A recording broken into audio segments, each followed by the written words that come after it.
মাননীয় স্পিকার, আমরা লোডশেডিংই বলি আর মেরামত শেডিংই বলি, গ্রামাঞ্চলে 10 থেকে 12 ঘন্টা বিদ্যুৎ থাকে না, এটাই হলো বাস্তবতা।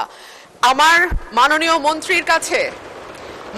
মন্ত্রীর কাছে আমার বিনীত প্রশ্ন, মাননীয় মন্ত্রী এই মহান সংসদে দাঁড়িয়ে আমাকে কথা দিয়েছিলেন যে 1 মের মধ্যে আশুগঞ্জ ফার্টিলাইজারে গ্যাসের সংযোগ দেয়া হবে।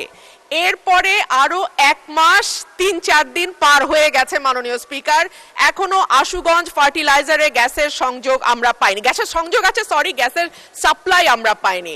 মাননীয় মন্ত্রী কি দয়া করে বলবেন যে আশুগঞ্জে আমরা কবে গ্যাসটি পাবো? ধন্যবাদ মাননীয় স্পিকার। মাননীয় মন্ত্রী। মাননীয় স্পিকার, মাননীয় সংসদ সদস্য রুমিন ফারহানা প্রথমে যে কথাটা বললো যে 10 থেকে 12 ঘন্টা বিদ্যুৎ থাকে না, এটার সাথে আমি একমত না। উনি বিদ্যুৎ ছাড়ছেন, আবার ওনার ফার্টিলাইজার ফ্যাক্টরি তো চালাতে বলছেন। গ্যাসের তো আমার সংকট আছে, সেই জন্য আমাদের বিদ্যুৎ প্ল্যান্টগুলো চালিয়ে রাখতে হচ্ছে এবং সেই জন্য তার ওখানে সংযোগ দিতে পারছি না আমরা। এর বেশি আমরা যখন গ্যাসের অবস্থা উন্নতি হবে তখন আমরা এটা দিতে পারবো।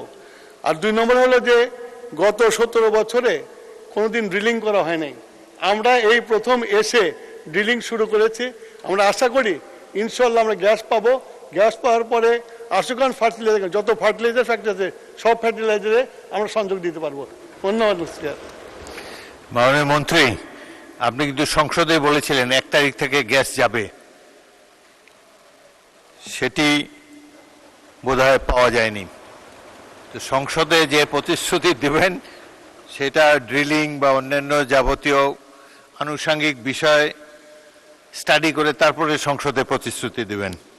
ধন্যবাদ।